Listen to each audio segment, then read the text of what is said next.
Chief justice of Pakistan के इख्तियारात बांट दिए गए। प्रैक्टिस एंड प्रोसीजर एक्ट आईनी करार। तमाम दरखास्तें रद्द। कानून का इतलाक माजी से नहीं होगा। माजी में अस्खुद नोटिस के तहत दिए गए फैसलों के खिलाफ अपील का हक कलअदम करार। चीफ जस्टिस आर्टिकल 184/3 के इख्तियार के इस्तेमाल से पहले 2 सीनियर जजेस से मुशावरत करेंगे। 15 में से 10 जजेस ने पार्लियामेंट में होने वाली कानून साजी को काबिल कबूल करार दिया। Justice Ejazul Hasan, Justice Mazahar Naqvi, Justice Muneeb Akhtar, Justice Shahid Waheed और जस्टिस आयशा मलिक का फैसले से इख्तिलाफ। फैसले में कहा गया कि पार्लियामान की तरफ से कानून साजी अदालती मामलात में मुदाखलत नहीं। आर्टिकल 184(3) के फैसले के खिलाफ अपील का हक देने की कानूनी शिक पर 6 जजेस का इख्तिलाफ। 9-6 की अक्सरियत से कानून बनने के बाद अपील का हक आईनी करार। पार्लियामेंट के मुश्तरका इजलास ने 10 अप्रैल को प्रैक्टिस एंड प्रोसीजर बिल मंजूर किया। सुप्रीम कोर्ट ने 13 अप्रैल को बिल कानून बनने से पहले ही मुअत्तल कर दिया।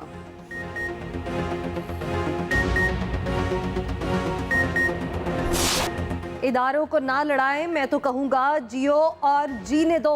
पार्लियामेंट हमारी दुश्मन नहीं, पार्लियामान से मनफी चीजें क्यों मंसूब की जाएं। चीफ जस्टिस काजी फायज ईसा के प्रैक्टिस एंड प्रोसीजर एक्ट के केस में रिमार्क्स। कहा, हम एक दूसरे इदारे के इख्तियार पर मेन मेख निकाल रखे हैं। उंगली उठानी है तो पहले अपने पर उठाए ना। किसी दरख्वास्त गुजार पे हिम्मत नहीं हुई इस मामले पर बात करता। बहुत हो गया ये खिलवाड़। पार्लियामेंट ये नहीं कर सकती। यहाँ बेंच इधर उधर करके फैसले किए जाते रहे, वो ठीक है। जज को रोकना भी जाता रहा। आप फला के सुने, फला नहीं सुन सकते। फुल कोर्ट बनाना मेरी गलती थी। मेरे साथियों में से मगर किसी ने फुल कोर्ट पर एतराज नहीं किया।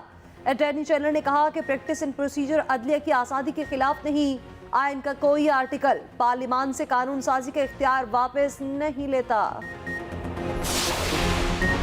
माजी के फैसलों से मुतालिक शिक का नवाज शरीफ पर कोई असर नहीं पड़ेगा। शहबाज शरीफ ने सुप्रीम कोर्ट का फैसला खुशाइन करार दे दिया। कहा, फैसला सुप्रीम कोर्ट के काम को जमहूरी बनाता है, पार्लियामेंट का भी एहतराम करता है। स्पीकर राजा परवेज अशरफ की जानिब से भी खैर मकदम। कहा, पार्लियामान अवाम की फलाह के लिए कानून साजी करता है। तहरीक इंसाफ ने कहा, अदालत से सियासी उम्मीदें लगाने वालों के हाथ मायूसी आई। ताहयात नाअहली की इतला पर प्लेटलेट्स की गिरावट का फिर इम्कान है।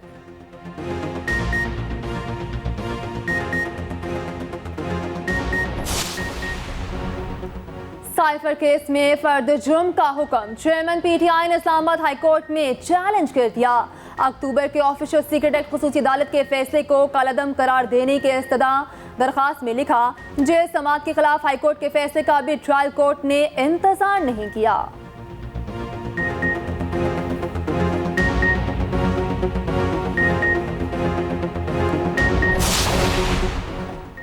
चेयरमैन पीटीआई की पेशी के लिए प्रोडक्शन ऑर्डर जारी करने का फैसला। तौहीन इलेक्शन कमीशन और चीफ इलेक्शन कमिश्नर केस की समाअत। मेंबर इलेक्शन कमीशन ने कहा, सिक्योरिटी के लिए हम आईजी जेल खाना जात को लिख देते हैं।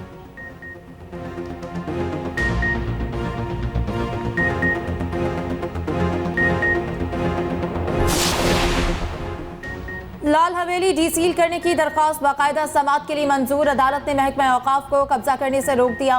हवेली फौरी डीसील करने की इस्तदा मुस्तरद। हाई कोर्ट के जस्टिस मिर्जा वकास रऊफ ने रिमार्क्स दिए। मुफस्सिल सुनकर मुस्तकिल फैसला करेंगे। आइंदा समाअत पर किसी को इल्तवा नहीं मिलेगा।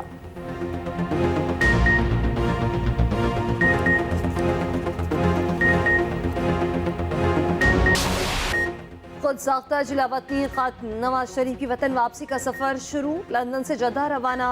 नवाज शरीफ को रवानगी के वक्त खसूसी प्रोटोकॉल दिया गया। बरतानिया में पाकिस्तानी हाई कमिश्नर नवाज शरीफ को हीथ्रो एयरपोर्ट छोड़ने आए। एयरपोर्ट के VIP लाउंज में नवाज शरीफ से अहम शख्सियात की मुलाकात। 21 अक्टूबर को पाकिस्तान वापसी होगी। मीनार पाकिस्तान पर जलसा किया जाएगा। मरीम नवाज का कहना है कि नवाज शरीफ ने IMF का प्रोग्राम मुकम्मल किया, मुल्क में महंगाई नहीं होने दी। नवाज शरीफ की वापसी से मुल्क की तरक्की यकीनी है। नवाज शरीफ ही गरीबों के मसाइल हल करेगा। नवाज के अलावा तमाम तजुर्बे नाकाम रहे। वो 2024 से 29 तक मुल्क को नाकाबिले तस्खीर बनाएंगे।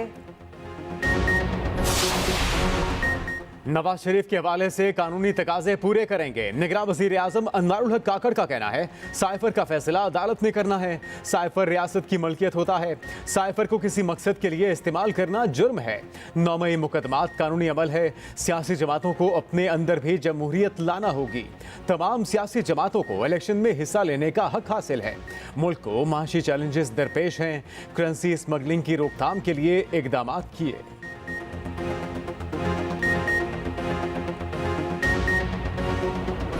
तबाहशुदा इमारतें वीरान बाजार, धमाके, धुआं, बारूद, मलबा, आसमान से बारिश की तरह बरसते मिसाइल। इजराइल की वहशियाना बमबारी से गजा तबाह। फजाई के बाद जमीनी कार्रवाई का भी ऐलान। शहीद फलस्तीनियों की तादाद 1100 से भी बढ़ गई। खातीन और बच्चों की बड़ी तादाद शामिल। 5000 से ज्यादा जख्मी, 2 लाख फलस्तीनी बेघर।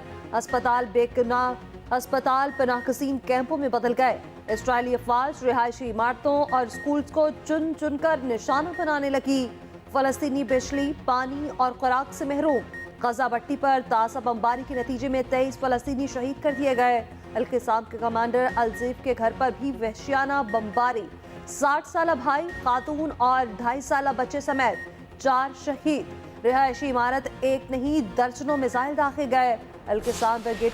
हमास ने इसराइल को नाखो चने चबवा दिए। तूफान अल-अक्सा ऑपरेशन में मरने वाले इसराइलियों की तादाद 1200 से बढ़ गई। 2700 जख्मी। इसराइल अपने इलाकों से मुजाहिदीन को निकालने में नाकाम। इसराइल पर हर तरफ से हमले। हमास, हिजबुल्लाह के बाद शाम भी शामिल। इसराइल के मुख्तलिफ शहरों में मिसाइल हमले। कई इमारतें तबाह। एयरपोर्ट पर मुल्क से भागने वालों का रश। परवाजें भी बंद कर दी गई। वहशियाना बमबारी पर इसराइल का हामी यूरोपीय यूनियन भी बोल पड़ा। इसराइली बमबारी को आलमी कवानीन की खिलाफ वर्जी करार दिया।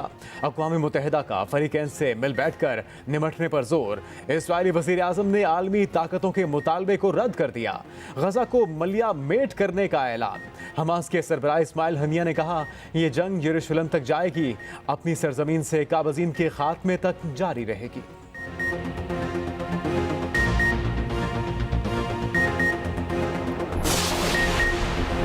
इसराइल तमाम जंगी असूल भूल गया। गजा पर कीमियाई हथियारों से हमलावर हो गया। फास्फोरस बम बरसाने लगा। गजा की इस्लामी यूनिवर्सिटी पर रॉकेट फायर कर दिए। यूनिवर्सिटी के मुख्तलिफ शोबाजात जमीन बोस। मरकजी पावर स्टेशन बंद होने से गजा में मुकम्मल ब्लैकआउट। गजा के अस्पतालों, कब्रिस्तानों में बदलने का खदशा। कई जख्मियों की कोई मदद न हो सकेगी। चीचन ग्रुप्स के हमास को अपने जंगजू भेजने की पेशकश। सऊदी अरब ने गजा की सूरत हाल पर OIC का हंगामी इजलास बुला लिया। गजा पर बमबारी की दिल दहला देने वाली वीडियोस भी सामने आ गई। वफाकी काबीना की गजा में इसराइली बमबारी की मजम्मत। गजा की गंभीर सूरत हाल पर तशवीश का इजहार। बमबारी फौरी रोकने का मुतालबा। वज़ीर इत्तलात मुर्तज़ा सुलंगी ने कहा, काबीना ने मसला फ़लस्तीन अक़वाम मुत्तहिदा की करारदादों के मुताबिक हल करने का मुतालबा किया। इसराइल का नाजायज़ कब्जा करारदादों की खुलम खुला खिलाफ वर्जी है। आज़ाद फ़लस्तीनी रियासत का क़याम अमल में लाया जाए। वज़ीर आज़म की वज़रा को सिर्फ ज़रूरी नौइयत के गैर मुल्की दौरे करने की हिदायत। सुहेल नासिर की बतौर डेप्यूटी चेयरमैन नैब तैनाती की मंजूरी। PIA की निजकारी के लिए फाइनेंशियल एडवाइजरी कंसोर्शियम की खिदमात लेने की मंजूरी।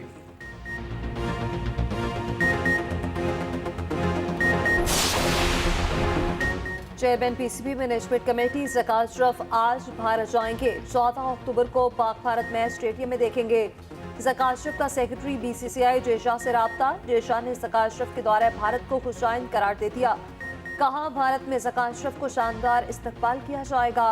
क्रिकेट ताल्लुकात को फरोग देने पर भी इत्तफाक राय हुआ। हफ्ते को अहमदाबाद में पाक और भारत के दरमियान हाई वोल्टेज मुकाबला होगा। बड़े मुकाबले से पहले स्टेडियम में रंगारंग तकरीब होगी। भारतीय फिल्म स्टार्स अमिताभ बच्चन, रजनीकांत, सचिन तेंदुलकर समेत कई सितारे जलवा कर होंगे। भारत ने अफगानिस्तान को बासानी शिकस्त दे दी। वर्ल्ड कप में मुसलसल दूसरी फतह। अफगानिस्तान को 8 विकेटों से हराया। 273 रन का हदफ 35वें ओवर में ही पूरा कर लिया। रोहित शर्मा छा गए। 131 रन की इनिंग। विराट कोहली की नाकाबिले शिकस्त 55 रन। राशिद खान ने 2 खिलाड़ियों को पवेलियन की राह दिखाई। बुमराह ने 4 खिलाड़ी आउट किए।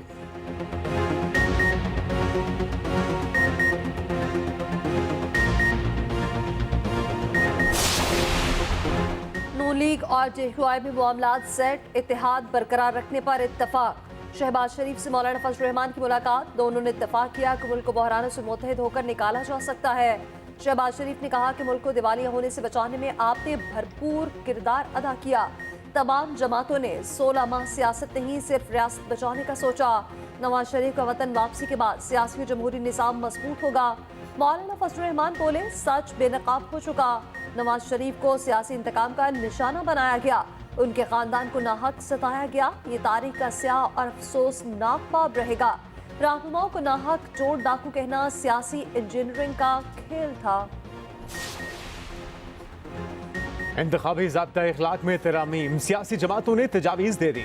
चीफ इलेक्शन कमिश्नर की सियासी जमातों से मुशावरत, इलेक्शन कमीशन की मुनासिब तरमीम करने की यकीन दहानी। आइंदा इंतखाबात में ज़ाब्ता इखलाक पर सख्ती से अमल दरामद कराने का ऐलान। पीपल्स पार्टी रहनुमा नैयर बुखारी का कहना है, इलेक्शन कमीशन तजावीज़ के बाद फाइनल ड्राफ्ट तैयार करेगा।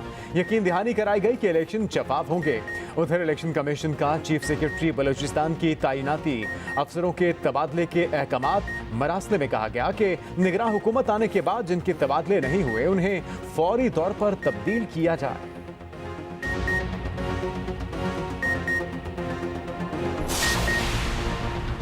पाकिस्तान माहौलियाती तब्दीली से शदीद मुतासिर है, जिसे नजरअंदाज नहीं किया जा सकता। चेयरमैन पीपल्स पार्टी बिलावल भुट्टो जरदारी का ह्यूमन राइट्स और climate justice in Pakistan conference से खिताब, कहा पाकिस्तान कुदरती वसाइल और खूबसूरती से मालामाल है। मौसमियाती तब्दीली से ग्लेशियर्स तेजी से पिघल रहे हैं, ज़रई ज़मीनें भी बंजर हो रही हैं। दुनिया को हमारी बात सुनना होगी।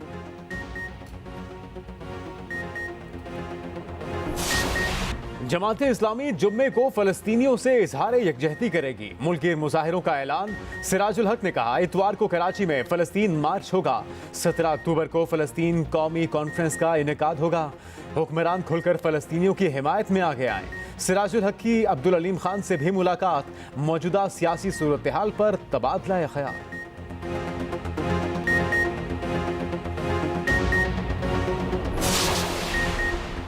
हमजा शहबाज से ब्रिटिश पॉलिटिकल काउंसलर की मुलाकात, आइंदा इंतखाबात पर बातचीत। हमजा ने कहा, नून लीग भरपूर सियासी कुव्वत के साथ मैदान में उतरेगी। सियासी इस्तेहकाम इंतखाबात के नतीजे में ही आएगा।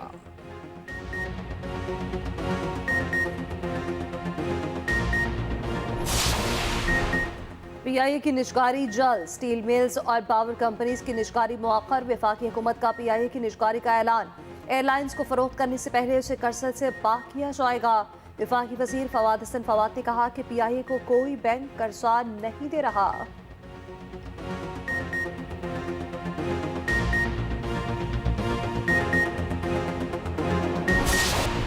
निगरान वज़ीर आला पंजाब का चिल्ड्रन अस्पताल का दौरा, इमरजेंसी में ज़ेर इलाज बच्चों की खैरियत दरियाफ्त की।